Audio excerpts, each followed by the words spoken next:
السلام عليكم ورحمة الله وبركاته. الحمد لله نحمده ونستعينه ونستغفره ونعوذ بالله من شرور أنفسنا ومن سيئات أعمالنا من يهده الله فلا مضل له ومن يضلله فلا هادي له وأشهد أن لا إله إلا الله وحده لا شريك له وأشهد أن سيدنا ونبينا ومولانا محمدا عبد الله ورسوله صلى الله عليه وعلى آله وصحبه وسلم تسليما كثيرا كثيرا. أما بعد، فقد قال حق سبحانه وتعالى في القرآن العظيم الفرقان المجيد: فأعوذ بالله من الشيطان الرجيم بفضل بسم الله الرحمن الرحيم. يا أيها الذين آمنوا لا تأكلوا أموالكم بينكم بالباطل. صدق الله العليم.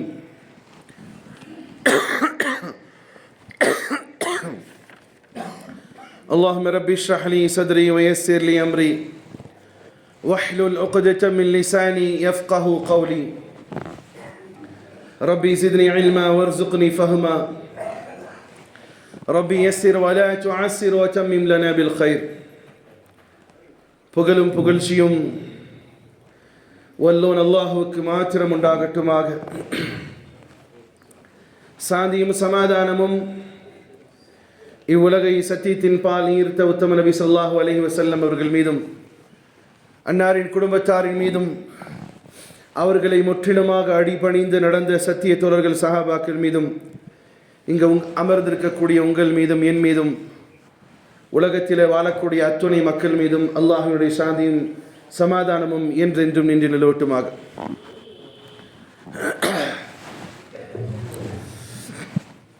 பிரியமான சகோதரர்களே, அல்லாஹ் ரப்பல் இஸ்ஸத் கூறுகிறான்: யா அய்யுஹல்லதீன ஆமனூ, ஓ அல்லாஹ்வை ஏற்றுக்கொண்டோரே, லா தஅகுலு அம்வாலக்கும் பைனக்கும் பில் பாத்தில், உங்களுக்கு மத்தியிலே ஒருபோதும் யாரும் யாருடைய பொருளாதாரத்தையும் அநியாயமாக உட்கொண்டு விட வேண்டாம் என்று அல்லாஹ் கூறுகிறான். சகோதரர்களே, இந்தியாவினுடைய இக்கால சூழ்நிலையிலே மிக பெரும் பேசும் பொருளாக இருப்பது வக்ஃபினுடைய அந்த சட்டம். இது விதியில் எழுதப்பட்டிருக்கு, இந்திய முஸ்லிம்களுக்கு இப்படி ஒன்று ஆகணும், அது எழுதப்பட்டு விட்டது. இது ஏதோ ஒரு சிலரால் உருவாக்கப்பட்டது என்பதை மட்டும் நினைத்து கொள்ள வேண்டாம். அதற்கு காரணம் நாமளுங்கிறத உணரணும். நீங்கள் உட்கார்ந்துருக்கக்கூடிய சபையோரில் எத்தனை பேர் தன்னுடைய வராசத் சொத்தை சரிவர பிரித்திருக்கிறோம் என்று யோசிக்கணும். இன்னைக்கு பெண் பிள்ளையை திருமணம் செய்யும் பொழுதே ஹிபாவாக கொடுக்கப்பட்ட அந்த பொருளையே வராசத்து சொத்திலே எந்த பங்கும் இல்லை என்ற எழுதப்படாத ஒரு சட்டத்தை ஃபாலோ செய்யக்கூடிய முஸ்லீம்கள் இருக்கும் பொழுது, இது அல்ல இதைவிட மோசமான பலாக்கள் இந்த சமூகத்துக்கு வந்து தான் சேரும். புரியுதா நான் சொல்லுது? ஏதாவது சார், அக்கா என் கூட பிறந்த அக்கா இருக்கா, தங்கச்சி இருக்கிறா. இன்னைக்கு சமூகத்தில் குரல் விலை நசிக்கப்பட்ட எத்தனையோ சகோதரிகள் உண்டு. வராசத்து சொத்தையும் கூட தராம அல்லது வாய்மொழியாக வாங்கி கொள்வது. வாய்மொழியாக நான் உன்னை மன்னிச்சிட்டேன், நான் உனக்கு கொடுத்துட்டேன், நீ வச்சுக்கோ அப்படிங்கிற மாதிரி ஏராளமான கேஸ்களை பார்க்கலாம். ஹைர், அவர்கள் மட்டுமே காரணம் அல்ல. நம்முடைய ஜெய்சி கர்ணி வைசி பர்ணி, நாம் எப்படி செய்தோமோ அதை தான் அடைய போகிறோம். இது எழுதப்பட்டதுதான். நாம இருந்தால் எழுதக்கூடியவன் கொஞ்சம் பயந்து எழுதுவான். நாம இல்லாவிட்டால் எழுதக்கூடியவன் எது வேணாலும் எழுதுவான். நமக்கு அல்லாஹ் குர்ஆனிலே கொடுத்திருக்கக்கூடிய சட்டத்திட்டங்கள் நம்முடைய வீடுகளிலே, நம்முடைய சொத்துரிமைகளிலே அது சரியாக பயன்படுத்துகிறோமா என்று பார்க்கக்கூடிய தருணத்தில் இருக்கிறோம். ஹைர், இதற்கு எதிராக போராடக்கூடிய சட்ட ரீதியாக அல்லாஹ் அவர்களுக்கு வெற்றி தரட்டுமாக. வக்ஃப் என்றாலே நம்முடைய சமூகத்தில் புரிஞ்சுக்கிற ஒரு விஷயம் என்னன்னு சொன்னால், பெரும்பாலும் மஸ்ஜிதுக்குள்ளார சண்டை வந்தால் அதுக்குன்னு ஒரு கமிட்டி இருக்குது. தலைவர் பொருளாளர், தலைவருக்கு 2 கோஷ்டி, ஒரு மொஹல்லால் 2 கோஷ்டி ஆயிடுச்சுன்னு சொன்னால் அது சண்டை போட்டு அதை தீர்க்க முடியாட்டி அதை கொண்டு போய் என்ன செய்யணும் தான் வக்ஃப் போர்டில் எழுதி வைக்கணும். அப்படி தான் இன்றைக்கி பெரும்பாலும் எழுதி வச்சிருக்கிறாங்க. சண்டைக்கு தீர்வு காணக்கூடிய இடமாக தான் பெரும்பாலும் நிறைய பேர்கிட்ட அப்படியே சும்மா வாயில் விசாரிச்சு வக்ஃப் போர்டுனா என்னாண்டு, அது என்னங்க 2 ஜமாத்தை கோஷ்டியாக பூசல் ஆகிடுச்சுன்னா சண்டை போட்டால் வக்ஃப் போர்டை கொண்டு வந்து வக்ஃபில் பண்ணிடுறது, இதுதானங்க என்ன அடா முட்டாளுகளா? அதல்ல வக்ஃப். இஸ்லாம் எப்பொழுதுமே பொது உடைமையவே கற்று தந்திருக்கிறது. இஸ்லாம் என்ன செய்திருக்கு? பொது உடைமையவே கற்றுக் கொடுத்திருக்கு. சதக்கத்துல் ஜாரியாவை நபி ஸல்லல்லாஹு அலைஹி வஸல்லம் அவர்கள் அதிகமாக ஆர்வப்படுத்தினார்கள். அந்த அடிப்படையில் எந்த சமூகத்திற்கும் இல்லாத ஒரு மிகப்பெரிய அருட்கொடை ரசூலுல்லாஹி ஸல்லல்லாஹு அலைஹி வஸல்லம் அவர்கள் மூலமாக இந்த சமூகத்திற்கு கிடைக்கப்பட்டது வக்ஃப். வேற எந்த சமூகத்துக்கு அந்த வக்ஃபுங்கிற டாப்பிக்கே இல்லை. நபி ஸல்லல்லாஹு அலைஹி வஸல்லம் அவர்களுக்கு தான். அப்போ உதாரணத்துக்கு நீங்கள் எடுத்துக்கலாம், அடிமை உரிமை விடுதல் அது என்னது? வக்ஃப் தான். தண்ணீருக்கான சூழ்நிலை இல்லாத இடங்களில் கிணறை வெற்றி கொடுப்பது என்னது? அதுக்கு பேர் என்னத்தா? வக்ஃப். நீர் இல்லாத இடங்களில் தண்ணீருக்கான ஏற்பாடு செய்து கொடுப்பது வக்ஃப். மஸ்ஜித் கட்டுவது வக்ஃப். ஏழைகளுக்கான உதவி செய்யக்கூடிய இடங்களை நிர்ணயித்து தருவது வக்ஃப். இதெல்லாம் முன்னோர்கள் செய்து வைத்தார்கள். இதை பாதுகாப்பதற்கும் கூட துப்பில்லாத சமூகமாக நாம் இருக்கிறோம். பாதுகாப்பதற்கும் கூட ஏன் தெரியுமா? வக்ஃப் சொத்துல நிர்வகிக்கக்கூடிய நிர்வாகிகளுடைய மிகப்பெரிய சாபக்கேடு, அவன் ஆளுக்கா கடையை வாடகை விடுவான், அவனுக்கு தெரிஞ்ச உறவுக்காரங்களை விடுவான், அவனுக்கு தேவையான கடையை வச்சுக்குவான், உள்வாடகை விடுவான். இந்த முசீபத்தால் தான் இந்த மாதிரி பிரச்சனை. இதனால தான் இல்லை, இதுவும் ஒன்று.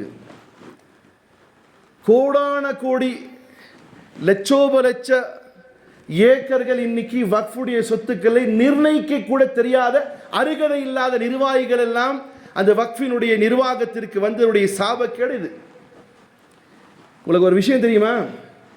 திருச்சியில் இருக்கக்கூடிய மிகப்பெரிய ஸ்டீல் நிறுவனம் பேர் என்ன தெரியுமா? தெரியாததா? இந்திய அளவில் ஃபேமஸான ஒரு நிறுவனம். என்னது? நிறைய மிஷினரிஸுகளை தயாரிச்சுட்டு போகிறான். Bell, PHEL, bell. அது யாருடைய இடம் தெரியுமா? சவுரில் வக்ஃபு சொத்துனா முஸ்லீம்கள் மட்டும் உட்காந்து திங்கிற இடம் நினச்சி ஒரு கூட்டம் பிரச்சாரம் பண்ணுது. அந்த பெல் நிறுவனத்தினுடைய இடம் இருக்குதே, தபலே ஆலம் பாதுஷா கேள்விப்பட்டிருப்பீங்க, திருச்சியில் இருக்கக்கூடிய ஒரு தர்கா. இந்த தபலே ஆலம் பாதுஷாவினுடைய ட்ரஸ்ட்டுக்கு உட்பட்ட இடம் தான். அது திருச்சிக்காரனுக்குள்ள தெரியுமா? தெரியாது. ஆனால் அன்னைக்கே நீ பெல்லுங்கிற நிறுவனத்தை அந்த பேரை போடாமல் நீ தபலே ஆலம் பாதுஷாவினுடைய நிறுவனம் எழுதப்பட்டுச்சுன்னா இன்னைக்கு புரியும் வக்ஃபுடைய சொத்துக்கள் எப்படிலாம் பொது உடைமையாக்கப்பட்டது. இன்னைக்கு எத்தனையோ மருத்துவமனைகள், எத்தனையோ காலேஜஸ், எத்தனையோ பஸ் ஸ்டாண்ட்ஸ், இதெல்லாம் கட்டப்பட்டது வக்ஃபினுடைய சொத்துக்கள். இது இந்த சமூகத்துக்கே தெரியாது. நம்மளுக்கு என்ன தெரியும் வக்ஃப்னா? பள்ளி நிர்வாகத்துக்குள்ள சண்டை நடந்துச்சு என்ன சொல்றது? கூப்பிடுங்க வக்ஃப் போட, உடனே அவங்கள்ட்ட ஒப்படைச்சிருங்க, முடிஞ்சு போச்சு. வக்ஃப்னு அப்படி இல்லை சகோதரர்களே. வக்ஃப் என்ற விஷயத்தை ரசூலுல்லாஹி ஸல்லல்லாஹு அலைஹி வஸல்லம் 2 விஷயத்தில் தொட வைக்கிறாங்க. ஒன்று பர்சனல். ஒரு சகோதரிக்கு வீடு இல்லை, அந்த மனநிலை இன்னைக்கு மாறிடுச்சு. இன்னைக்கு இங்கே உட்கார்ந்து இருக்கிற மக்களில் எத்தனை பேர் வக்ஃப் ஆக்கியிருக்கிறாங்க சொத்தை? ரொம்ப குறைவு. கடைசியாக வக்ஃப் யார் தெரியுமா ஆக்கினாங்க? தான் பிள்ளைங்க மேலே விரக்தி அடைஞ்சவங்க கொண்டு போய் பள்ளியாசி எழுதி கொடுத்தாங்க. ஆரம்பத்தில் அப்படி வக்ஃப் பண்ணல, விரும்பி விரும்பி வக்ஃப் செஞ்சாங்க, விரும்பி வக்ஃப் செஞ்சாங்க. ஒரு வக்ஃப் இருக்குதே பர்சனல். ஒரு சகோதரிக்கு வீடு இல்லாமல் இருக்கு. இன்னைக்கு எத்தனை பேருக்கு அந்த எண்ணம் வருது? ஆரம்பத்தில் நபி ஸல்லல்லாஹு அலைஹி வஸல்லம் தூண்டியது உடைய விளைவு. ஒரு சகோதரி, ஒரு அனாதை, ஒரு விதவை பெண் இருக்கிறார், அவளுக்கு வீடு இல்லை. அவளுக்கு ஒரு வீடு கட்டி கொடுப்பது அல்லது வீடை உருவாக்கி தர, இல்லை தான் வீட்டிலேருந்து ஒரு வீடை கொடுக்கறது, இது பர்சனல். அது எப்படி அவருடைய தேவை பூர்த்தி ஆகும், அவருக்கான ஒரு சொத்து உருவாகும், அவர்களுடைய குடும்பத்தாருக்கு அது ஒரு சொத்தினுடைய உரிமை கிடைக்கப்பெறும். அதன் மூலமாக அவர்கள் பிரயோஜனம் அடைவார்கள். இது தனிப்பட்ட ஒரு பர்சனலுக்கானது. அதே நபி ஸல்லல்லாஹு அலைஹி வஸல்லம் அடுத்ததாக சொல்லி தரார், இது ஒட்டுமொத்த சமூகத்திற்கான. வக்ஃப் என்பது ஏதோ அந்த மஸ்ஜிதுடைய எல்லைக்கு சொந்தமானது நினைக்காதீங்க.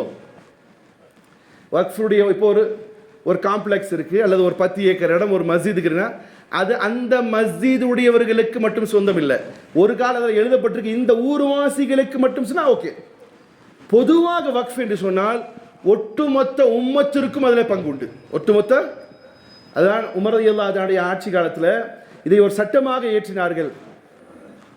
இஸ்லாமிய ஆட்சி பரப்பிலே கொண்டு வரப்பட்ட எத்துணை நாடுகளாக இருந்தாலும் அது இஸ்லாமிய ஆட்சிக்குள்ளால் கொண்டு வரப்பட்டால் அதில் இருக்கக்கூடிய எல்லா 100% அது வக்ஃபாகும்.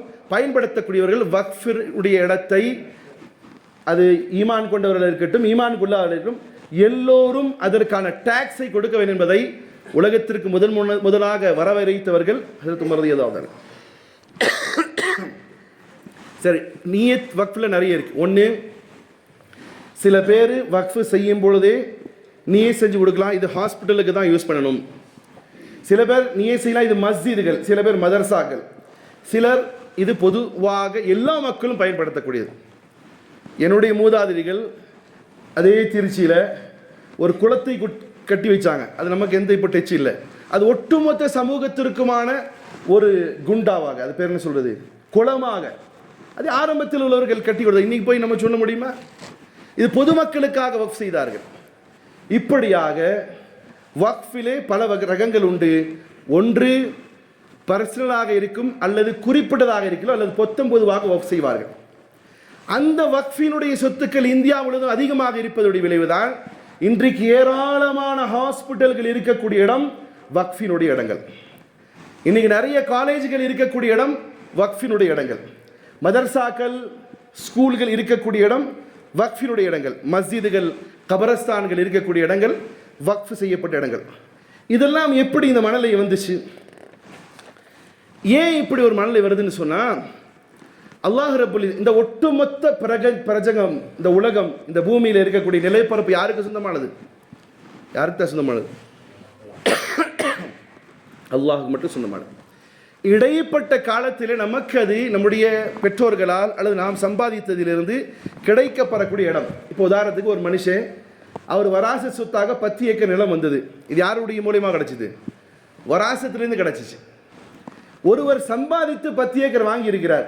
இது யாருடையது? புரியுதா சார்? யாருடையது? அது ஒரு பர்சனலோடது. ஆனால் அசல்ல இந்த வராசத்தில் வந்த 10 ஏக்கர் ஆகட்டும், அல்லது சம்பாதித்து இவர் வாங்கிய அந்த 10 ஏக்கர் ஆகட்டும், அது உண்மையாக யாருக்கு சொந்தம்? யாருக்கு தான் சொந்தம்? சிந்தனை மாறுதா? யாருக்கு சிந்தனை? அல்லாஹுக்கு. அப்போ வக்ஃபு என்பது எவனுடைய நிரந்தரமானது இந்த உலகமோ அவனிடமிருந்து சில காலம் நமக்கு கிடைக்கப்பெற்றதை இது எனக்கு வேண்டாம், அதனை நான் என்ன செய்கிறேன், வித்ட்ரால் செய்து அதை எவன் நிரந்தரமாக ஆட்சி செய்கிறானோ அவனிடத்திலே ஒப்படைக்கிறேன் என்பதற்கு பேர் தான் வக்ஃப். எனக்கு கிடைச்சிருச்சு 10 ஏக்கர். இது உரிமை யாருக்கு? இந்த உரிமை யாருக்கு? ரப்புக்கு. எனக்கு கிடைச்சிருச்சு, ஆனால் இதை நான் யார்கிட்ட ரிட்டர்ன் பண்ணுறேன்? எவன் இதை ஆளுகிறானோ, ஆட்சி செய்கிறானோ, எவனுடைய ஆட்சியினுடைய அடிப்படையில் இங்கு மழை பெய்கிறதோ, புற்புண்டுகள் உலைகிறதோ, இது அவனுக்கே நான் கொடுத்து விடுகிறேன். இதை தான் வக்ஃப் என்று சொல்வார்கள். இதை எப்படி ஆர்வப்படுத்தினார்கள் என்பதை பார்க்கலாம் வரலாற்றிலே. பெரியமான சகோதரர்களே, ஒரு காலகட்டம் இது சதக்கத்துல் ஜாரியாவாக இருந்ததனால் மக்களுடைய ஆர்வங்கள் அதிகரித்து கொண்டே இருந்துச்சு. 10 ஏக்கருக்கா 2 ஏக்கர் வக்ஃப், 5 ஏக்கருக்கா 1 ஏக்கர் வக்ஃப், 5 வீடு இருக்கா 1 வீடு வக்ஃப். இது மாதிரி திறமை அதிகமாய் இதே இஸ்லாமிய ஆட்சி பரப்பில் எப்படி ஆனது என்று சொன்னால், அரசாங்கம் இப்போ எப்படி இந்தியாவில் வக்ஃபினுடைய ஒரு பாடி இருக்குதோ அதுபோல் இஸ்லாமியருடைய ஆட்சி இருக்கும்போது வக்ஃப் போர்டுக்கின்ற ஒரு லா என்பது உருவாக்கப்பட்டது. அந்த வக்ஃப் போர்டினுடைய சொத்துக்கள் யாரேனும் கொடுப்பதாக இருந்தால் அரசாங்கத்திடத்தில் அனுமதி பெற்று தான் தர வேண்டும். எப்படி ஒரு சூழ்நிலை வந்துச்சு தெரியுதா? புரியுதா சோர்ல? நிறைஞ்சிருச்சு. அரசாங்கத்தில் என்ன செய்யுது? வக்ஃபு சொத்துக்கள் நிறைஞ்சு போயிடுச்சு. நீங்கள் கேள்விப்பட்டு இருக்கலாம், வரலாற்றை எடுத்து பாருங்கள். திமிஷ்கிலே ஒரு சகோதரி தன்னுடைய தோட்டத்தை வக்ஃப் செய்ய விரும்புகிறார். அன்றைய ஆட்சியில் இருக்கக்கூடியவர்களுடைய சட்டம் என்ன தெரியுமா? வக்ஃப் நீங்கள் செய்வதாக இருந்தால் கண்டத்தனமாக சொத்துக்கள் அரசாங்கத்திடத்தில் வக்ஃப் செய்யப்பட்டிருக்குது, இதை நிர்ணயிக்க முடியாது. ஆகையால் அரசாங்கத்திடத்தில் நீங்கள் வக்ஃப் செய்வதாக இருந்தால் அரசாங்கத்திடத்தில் பர்மிஷன் வாங்கணும். சகோதரி ஒருவள், ஒரு பெண் தன்னுடைய சொத்தை வக்ஃப் செய்ய விரும்புகிறார். அங்கு அதனை தீர்மானிக்கக்கூடிய இடங்களில் அமர்ந்து இருக்கக்கூடியவர்கள் யார் தெரியுமா? ஒன்றுக்கு படைக்காத ஆளு கிடையாது. ஹதீஸ்களிலே வல்லுநர்களாக இருந்தவர்கள் அங்கே உட்கார்றாங்க. இன்றைய ஹதீஸினுடைய வல்லுநர்கள்லாம் எங்கே போகிறாங்கன்னு தெரியாது. ஹதீஸ் அல்ல, அவங்களுடைய ஆளுங்க வந்தாலும் உட்கார வைக்கிறது இந்த சமூகம் என்ன செய்யாது? தயாராகாது. ஒரு சட்டத்தை, நிக்காவுடைய சட்டத்தை யார் சொல்லணும்? சார் உங்களோட தான் கேட்குறேன். நீங்கள்லாம் நிக்காவுடைய சட்டத்தை யார் தான் சொல்லணும்? ஒரு ஊரில் நடக்கக்கூடிய விஷயம் பார்த்துக்கோங்க. நிர்வாகம் தீர்மானிக்கிறது, ஹஸ்ரத் வந்து வாசிக்கிறார். இது கூடுமா? கூடுமாத்தா? சட்டம் சொல்லக்கூடிய இமாமுடைய கரங்களும் வாயும் பொத்தப்பட்டு இருக்கிறது. நிர்வாகம் சொல்லக்கூடியதை இமாம் வந்து கக்குகிறார், வாந்தி எடுக்கிறார். இவர் இமாமும் இல்லை, அது நிர்வாகம் இல்லை, கேடு கட்டவர்கள். ஆனால் நிர்ணயிக்கப்பட வேண்டியவர்கள், சொல்லப்பட வேண்டியவர்கள், சத்தியத்தை சொல்லக்கூடியவர்கள் இமாம்களாக அன்றைக்கு இருந்தார்கள். வக்ஃபினுடைய அந்த சொத்தை வக்ஃப் செய்வதற்காக வரக்கூடிய அந்த சௌரிடத்தில் முஹத்திஸ், ஆலிமுல் ஹதீஸ் முஹத்திஸ் மர்சி ரஹிமஹுல்லா அவர்கள் உட்கார்ந்துருக்காங்க அதனுடைய சட்டத்தை பாஸ் பண்ணுறதுக்காக. அந்த சகோதரியுடைய சொத்துக்கள் எடுத்து பார்க்கப்படுகிறது. பெரிய தோட்டம். இதை வச்சு என்ன செய்யலாம் எல்லாம்? ஏன்னா அந்த நேரத்தில் திருமணத்தினுடைய செலவுக்காக வக்ஃபுடைய ப்ராப்பர்ட்டிஸ் இருக்குது. இன்னைக்கு வச்சாலும் கூட ஆட்டையை போகிறதுக்கு பெருங்கூட்டம் இருக்குது.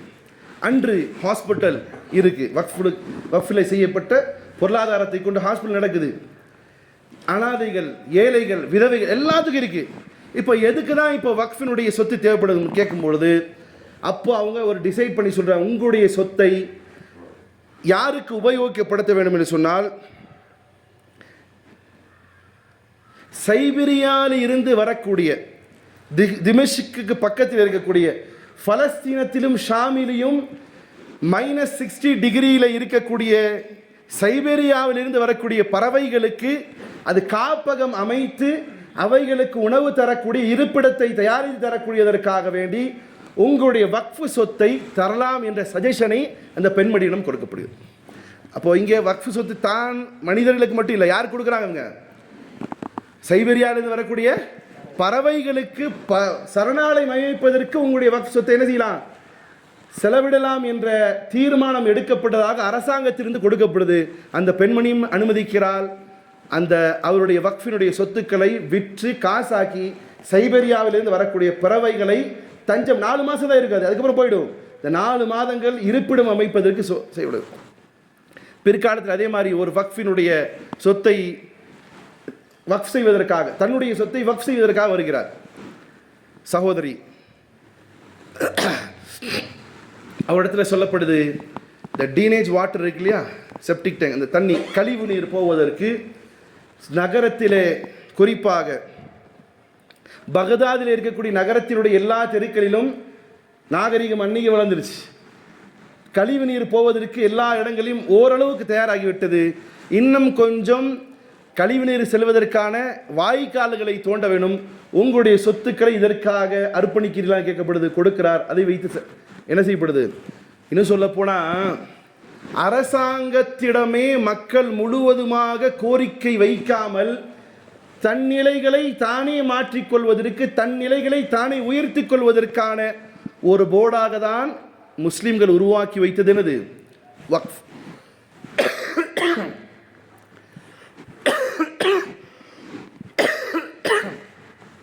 ஆனால் இந்த வக்ஃப் போர்டு அதிலே வரக்கூடிய சில குளறுபடிகள் அல்லது இன்றைக்கு மாற்றிருக்கக்கூடிய சில காரியங்கள், இந்த விஷயத்தை முழுவதாக அல்லாஹ்விடத்தில் ஒப்படைப்போம். காரணம், ஒரு தனி மனிதனுடைய இதுக்கு பேர் ஒரு ஜானா, ஒரு இன்ச்சா, ஒரு ஜான் நிலத்தை ஒருவர் வேண்டுமென்றே ஆக்கிரமித்து விட்டார். பக்கத்து வீட்டுக்காரன் அவன் தான் இல்லை வெளியூருக்கு போயிருக்கான்ல, இழுத்து விட்டான். ஒரு செங்கல் அளவுக்கு தான் நாங்கள் இடம் அப்படின்னு ஒருத்தன் இழுத்து விட்டான்னு சொன்னால் பெருமானார் ஸல்லல்லாஹு அலைஹி வஸல்லம், இது எப்படி வருதுன்னு சொன்னால், இந்த ஹதீஸ் புகாரி முஸ்லிமில் பதிவு செய்யப்பட்ட ஹதீஸ். ஹஜ்ரத் சயீத் இப்னு ஸைத் ரலியல்லாஹு தஆலா அவர்கள் வாழ்ந்து கொண்டிருக்கிறார் மதீனால. அன்றைக்கு மர்வான் பின் ஹக்கம் ரலியல்லாஹு தஆலா அவர்கள் கவர்னராக, மதீனாவுடைய கவர்னராக இருக்கிறார். ஒரு பெண்மணி, அருவா என்று சொல்லக்கூடிய ஒரு பெண்மணி மர்வான் இப்னு ஹக்கம் ரலியல்லாஹு தஆலா இடத்துல வந்து ஒரு விஷயத்தை முன்வைக்கிறார். சயீத் பின் ஸைத் ரலியல்லாஹு தஆலா அவர்கள் என்னுடைய சொத்தை அபகரித்து விட்டார், ஒரு தோட்டத்தை அபகரித்து விட்டார். அப்போ சயீத் பின் ஸைத் ரலியல்லாஹு தஆலா அவர்கள் அதாலத்திலே, அந்த கோர்ட்டிலே வந்து நின்று சொல்கிறார், நான் எப்படி இந்த பெண்ணினுடைய தோட்டத்தை அபகரிக்க முடியும்? நானே என் செவியால் கேட்டிருக்கிறேன். நபி ஸல்லல்லாஹு அலைஹி வஸல்லம் அவர்கள் சொன்னார்கள், எவர் ஒருவர் ஒரு ஜான் இடத்தை பிறருடைய சொத்திலிருந்து ஆக்கிரமித்து விடுவாரோ அவர் மறுமை தினத்திலே அல்லாஹ் 7 பூமி அளவுக்கு அதனை நிர்ணயித்து அவருடைய கழுத்திலே தொங்க விடுவான். அதுவரையிலும் கேள்வி கணக்கு நடக்காது என்பதாக நபி ஸல்லல்லாஹு அலைஹி வஸல்லம் அவர்கள் சொல்ல நான் கேட்ட நான் எப்படி அடுத்தவருடைய சொத்தை நான் அபகரிப்பேன்? இதை சொன்ன மாத்திரத்திலே கவர்னர் சொல்ல, ஸ்டாப், நில்லுங்க. இந்த ஹதீஸ் உண்டா என்று கேட்டுட்டு அந்த பெண்மணி இடத்துல பார்க்கிறார்.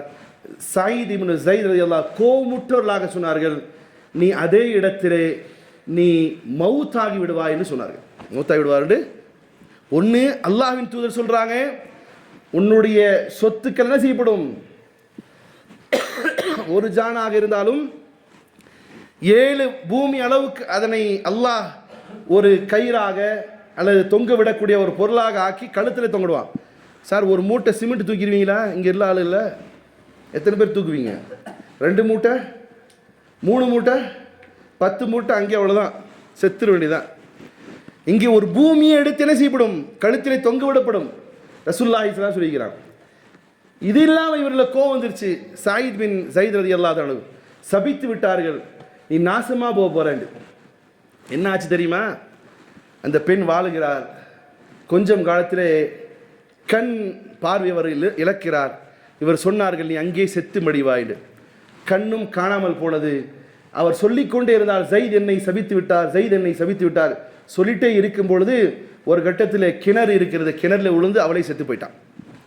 இது சஹாபாக்குடைய மோஜிசாத்கள்ங்கிற கித்தபத்தில் இது புகாரிலே பதிவு செய்யப்பட்ட ஹதீஸ். அப்போது ஒரு தனிநபருடைய ஒரு சொத்தை ஒருத்தன் ஆக்கிரமிப்பானையானால் அவனுக்கு இவ்வளோ தண்டை இருக்கும் பட்சத்தில் வக்ஃப் சொத்துக்கள் என்பது யாருடையது? அல்லாஹ்வினுடையது. ஆட்சியாளர்களே, அதிகாரிகளே, ஆக்கிரமிப்பாளர்களே, நிர்வாகிகளே, அல்லாஹ்வினுடைய வக்ஃப் சொத்துக்களை எவன் தொட்டாலும் அவன் நாசமாக தான் போவான் என்பதை ஹதீஸ்களிலிருந்தும் வரலாற்றிலிருந்தும் தெரியப்படுகிறது. இதை தொட்டவன், அதிலேயும் தமிழில் சொல்லுவாங்க நல்ல வார்த்தை, யாருக்காவது தெரிஞ்சா சொல்லுங்க, குலநாசம் சொல்லுவாங்க. என்னது? சிவன் சொத்து குலநாசம். இது எல்லா மக்களிடம் சொல்லப்படக்கூடிய எந்த ஒரு பொருளும் அது கடவுளுக்காக அர்ப்பணிக்கப்பட்டதை எவன் தொட்டாலும் அவன் நாசமாவான்.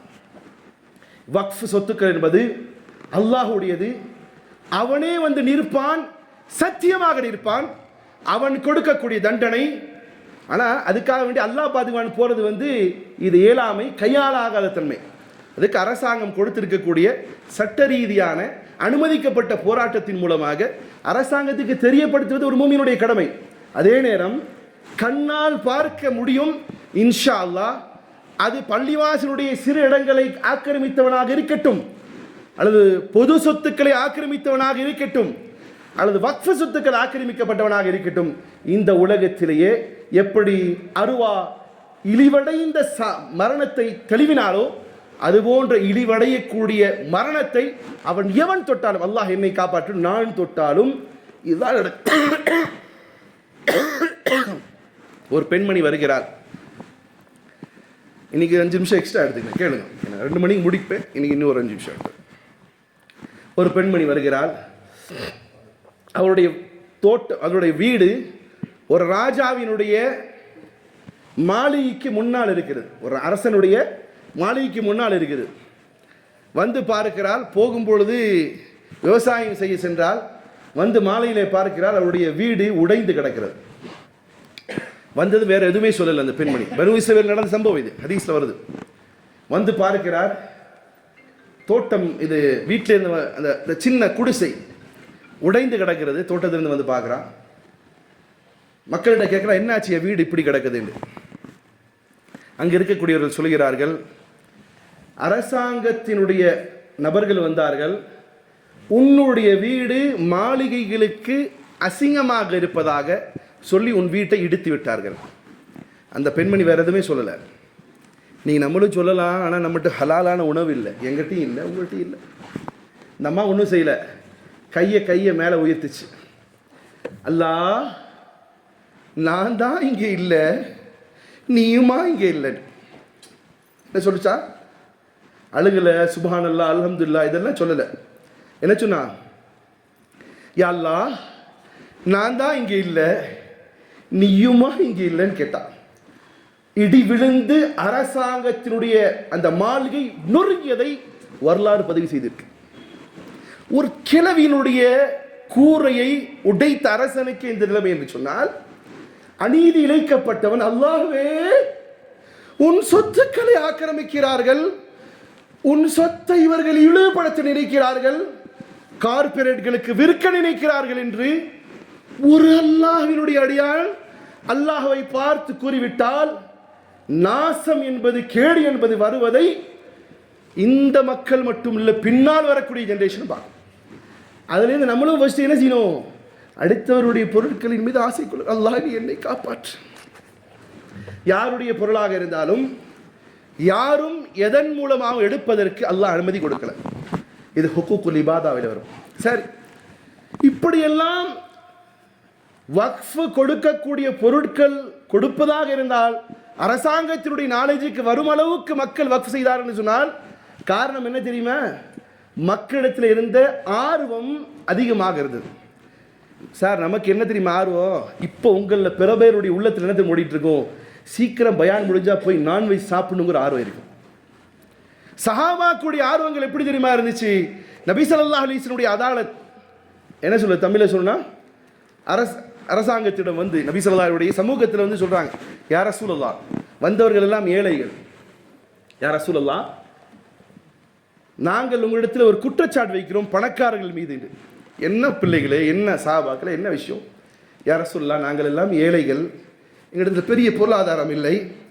பணக்கார சஹாபாக்கள் எல்லாம் செய்கிறார்கள், தொழுகிறார்கள், ஜகாத் கொடு, நோன்பு வைக்கிறார்கள், தஹஜ்ஜத் தொழுகிறார்கள், காசை, பொருளாதாரத்தை செலவழிக்கிறார்கள், அடிமைகளை விடுதலை விடுகிறார்கள்.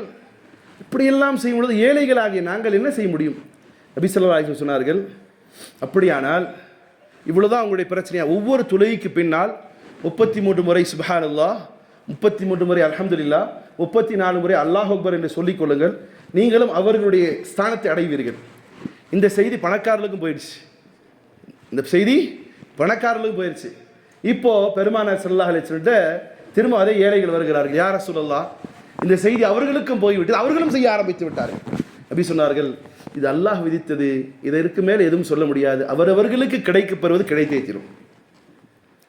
இதே சம்பவம் மாதிரி ஒரு சம்பவம் வருது உமர் ரலியல்லாஹு தன்னுடைய காலத்தில். சகோதரர்களை தயவு செய்து இது நல்ல காதை கொடுத்து கேளுங்க.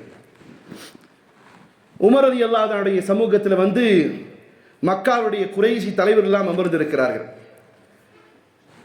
முன்னால் அபு சுஃபியான் உட்கார்ந்திருக்கிறார், சுஹைல் பின் அம்ர் உட்கார்ந்திருக்கிறார், ஹாஷிம் பின் ஹிஷாம் உட்கார்ந்திருக்கிறார், இக்ரிமா பின் அபி ஜஹல் உட்கார்ந்து ரலியல்லாஹு தஆலா அன்ஹும் எல்லாரும் சஹாபாக்கள் உட்கார்ந்திருக்கிறாங்க.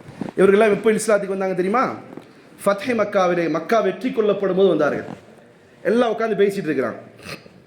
அப்படி பேசிட்டு இருக்கும்போது அந்த சமூகத்திலேயே சல்மான் ரலியல்லாஹு தஆலா வருகிறார். ஏழை சஹாபி. உட்கார்ந்து இருப்பது யாரு? யாருத்தா? மக்காவினுடைய குறைசி குலத்தினுடைய தலைவர்கள் உட்கார்ந்துருக்கிறாங்க. சுலைமான் வந்ததுமே உமர் ரலியல்லாஹு கொஞ்சம் பின்னாடி உட்காருங்க. அடுத்தவர் வருகிறார், பிலால் வருகிறார். யார் அவர்?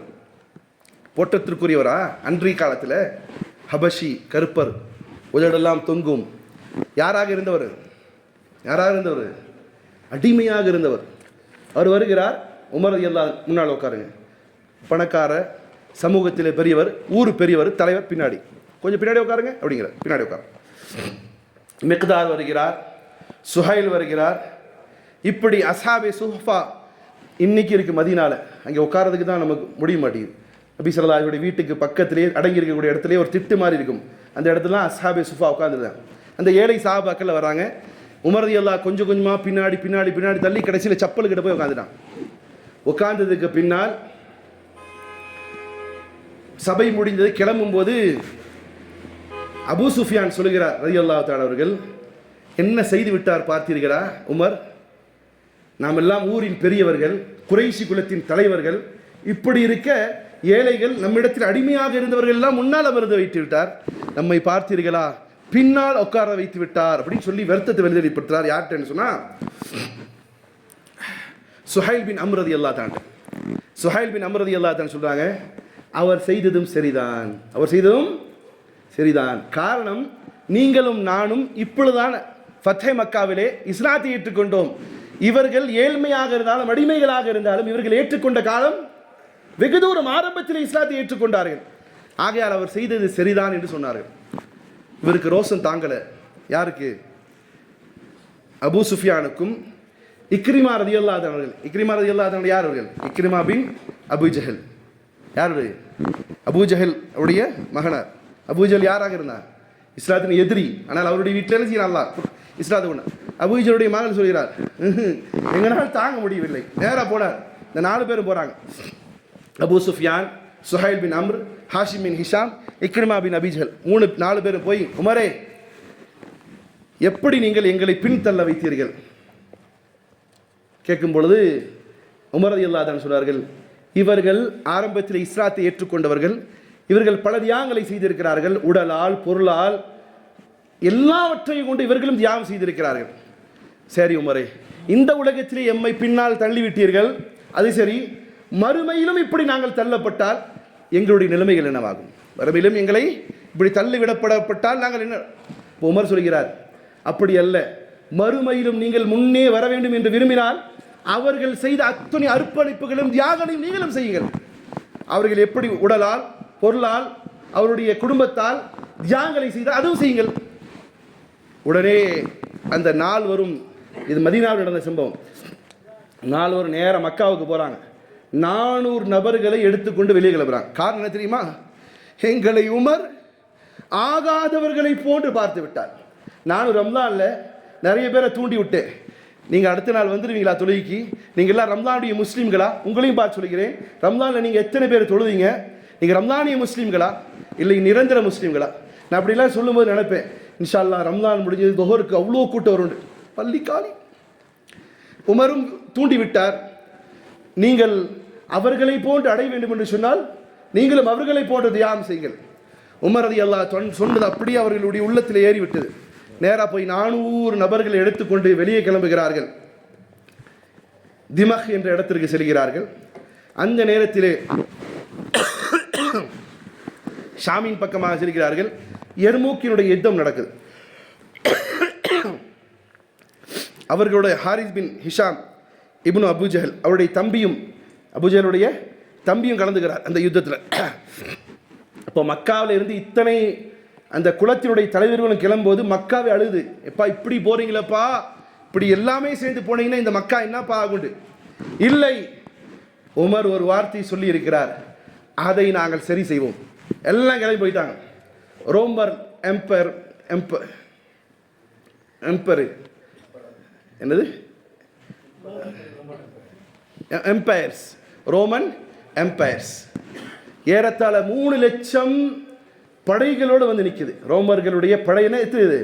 3 லட்சம் படைகளோடு வந்து நிற்குது. முன்னால் இருக்கக்கூடிய சாபாக்குடைய படை எத்தனை தெரியுமா?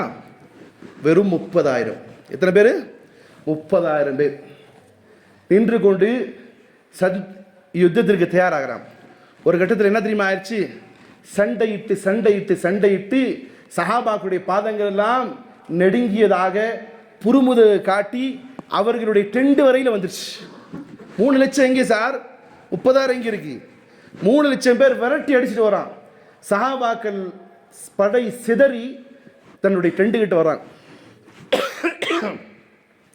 இக்ரிமா ரலியல்லாஹு அன்ஹு பார்க்குறாங்க, யார் இவர் தானே போய் சொன்னது, எங்களை பின்னாடி தள்ளிட்டீங்களே உமரே, நாங்கள் முன்னாடி வருகிறோம், அல்லாஹ் என்னை முன்னாலாக்கட்டும், சகோதரர்களை ஆரோப்படுங்கள்.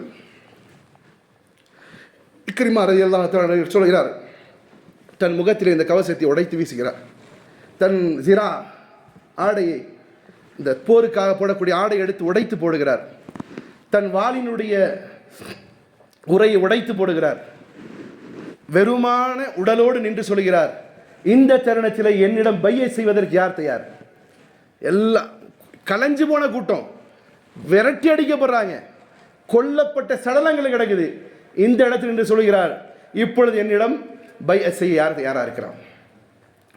காலித் பின் வலீத் வருகிறார். அவருக்கு ரொம்ப நெருங்கிய மச்சான் உறவு வருது. வந்து கையை பிடிக்கிறார். இவ்வளோ ஆர்வப்படாத, இவ்வளோ படாத, நீ கொஞ்ச நாள் என் கூட இரு, இப்போதான் நீ இஸ்லாத்துக்கு வந்திருக்கேன் சொல்றார். இலைக்கான், நீ இலைக்கான், கோ பேக், போ, என்னை விட்டு போ, விரட்டி விடுகிறார். யார் என்னிடம் பைய செய்தார்? ஒன்று, இந்த பையத்தின் மூலமாக நம்முடைய ஜனாசாக்கள் இங்கு அடக்கப்படணும், அல்லது இந்த பையத்தின் மூலமாக இங்கு வெற்றி வாகை சுடணும். சொன்ன மாத்திரத்திலே அவர்களோடு பைய செய்ய வருகிறார் Amr bin Ikrima, Abdul Rahman bin Abubakar, Zarar பின்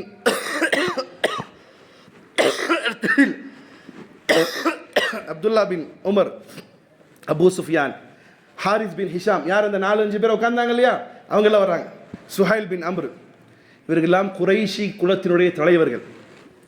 இன்னைக்கு தலைவனெல்லாம் பின்னாடி நின்று சொகுசா வாழ்வான், தொண்டை மட்டும் தான் நாய் மாறி கத்தி நாய் மாறி சாவான். அன்று தலைவர்கள் முன் இருக்கிறார்கள், வந்து நின்றுட்டு பய செய்கிறார்கள். வந்தவர்கள் எல்லாம் தன்னுடைய வாளை உடைக்கிறார்கள், ஜிரா முகக்கவசத்தை உடைக்கிறார்கள், நெஞ்சிலே கட்டப்பட்டிருக்கக்கூடிய யுத்த ஆடையை உடைத்து தழுகிறார்கள். எல்லாரும் நின்றுவிட்டு அல்லாஹ் அக்பர் சொல்லியவர்களாக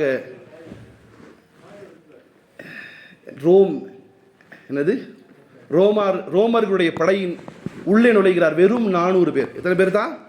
யார் இந்த மக்காலிருந்து கிளம்புனாங்க இல்லையா, அந்த 400 பேர் கிளம்புறாங்க. அசல் 30,000 பேர் இருந்தாங்க. 30,000 பேரில் 400 பேர் கிளம்பி உள்ளே போகிறாங்க. உள்ளே போய் 3 லட்சம் பேரையும் அடித்து விரட்டுகிறாங்க. போன 400 பேரில் மேக்சிமம் ஷஹாதத்தை அடைகிறாங்க. ஷஹாதத்தை அடைந்து விட்டு காலித் பின் வலீத் எல்லாம் யுத்தம் புரிகிறாங்க. ஒரு கட்டத்தில் ரோமர்களுடைய படைகள்லாம் இழிவடைய ஆரம்பிக்கும் பொழுது, சரிய ஆரம்பிக்கும் பொழுது, தோல்வி தளவு ஆரம்பிக்கும் பொழுது ஹஜரத் காலித் பின் வலீத் ரலியல்லாஹு அன்ஹு ஒவ்வொரு ஜனாசாவை இப்போ பார்க்குறாங்க. அப்படி பார்க்கும்போது இக்ரிமா ரலியல்லாஹு அன்ஹு, ஹஜரத் யாருடைய மகனார், அபூஜஹலுடைய மகனார் அங்கே கிடக்கிறார். இரத்த வெள்ளத்திலே மரண தருவாயில் கிடக்கிறார். அவர் தன்னுடைய சகோதரனை இக்ரிமாவை அவருடைய அண்ணன் மகனையும் மதியில் போட்டு இரத்த வெள்ளத்தில் கிடக்கிறாங்க. தண்ணீர் கொடுக்கப்படுகிறது, கொஞ்சம் குடிக்கிறார். மயக்கமுற்றவர்களாக கீழே சக்கராத்துல் மௌத்தில் இருக்கிறார். காலித் பின் எடுத்து தூக்கி உட்கார வைக்கிறார். காலித் என்ன நடக்கிறதுன்னு கேட்குறார். காலித் பின் வலீத் ரலியல்லாஹு சொன்னாங்க, அல்லாஹுடைய உதவியால் முஸ்லீம்கள் வென்று விட்டார்கள், அல்லாஹுடைய உதவியால் முஸ்லீம்கள் வென்று விட்டார்கள் என்ற செய்தி சொல்லும் பொழுது உடனே இவர் சொல்கிறார், இக்ரிமா பின் அபு ஜஹல், அவருடைய பேரில் இன்னைக்கு என்ன செய்யுது, தாயிஃபில் அவருடைய பேரில் இக்ரிமா டேம் இருக்கு. இவர் சொல்கிறார், இக்ரிமா ரலியல்லாஹு அன்ஹு அவர்கள், உமரிடம் சென்று சொல்லிவிடுங்கள், உமர் நீர் எதை சொன்னீரோ அதை நாங்கள் செய்து விட்டோம் என்று சொல்லுங்கள். இதை கேட்டதுமே அபூ ஜஹல், பாய் இங்கே பாருங்க, அவங்க நிற்கிறோம், நீங்கள் வேலை பாருங்க. இங்கு நடக்கக்கூடிய இந்த சம்பவத்தை பார்த்துவிட்டு அழுதவர்களாக காலித் பின் வலீத் ரலியல்லாஹு அன்ஹு சொல்றாங்க, கல்லா சமன ஹந்தமத அல்லா நுஸ்த் தஷ்ஹத். காலித் பின் வலீதுக்கு கோபம் வருகிறது, அழுகிறார். அழுகிறார். ஏன்னா அவங்க எல்லாம் ஒரே குடும்பம். அபூஜஹலுடைய அவங்கெல்லாம் அவங்க மகன் எல்லாமே ஒரே குடும்பத்தை சார்ந்தவங்க. ஹாலித் பின் வலீத் ரலியல்லாஹு அழுதவர்களாக சொல்கிறார்கள்.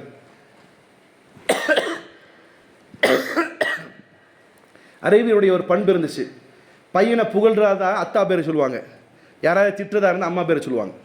இப்போ நம்மளும் அப்படி தான் வச்சுருக்கோம்.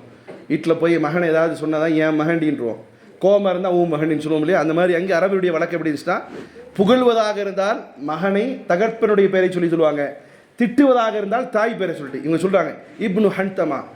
யாருடைய பேர்னா உமர் ரலியல்லாஹு அன்ஹு. இப்னு ஹன்தமா அவரிடம் சொல்லட்டும், இன்று என்னுடைய சமூகம் எதை அவரிடத்தில் வாக்குறுதி கொடுத்ததோ அதை செய்து விட்டதாக சொல்லுங்கள் என்று ஹாலித் பின் வலீத் ரலியல்லாஹு அன்ஹு சொன்னார்கள்.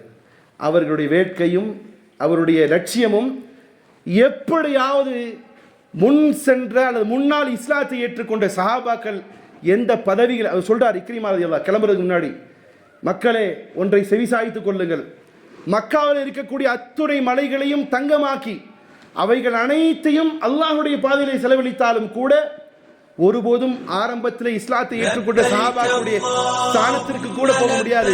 இப்பொழுது அல்லாஹ் தரத்தை தந்திருக்கிறார். இதனை பயன்படுத்தியாவது நாம் நம்மீது நபி ஸல்லல்லாஹு அலைஹி வஸல்லம் சொல்லும்போது கையை பிடிச்சு சொன்னார் இல்லையா, கொஞ்சம் பொறுமையா. அப்ப சொல்றார், ஹாலிதே கையை பிடிக்காதீர்கள், நிறுத்துங்கள்.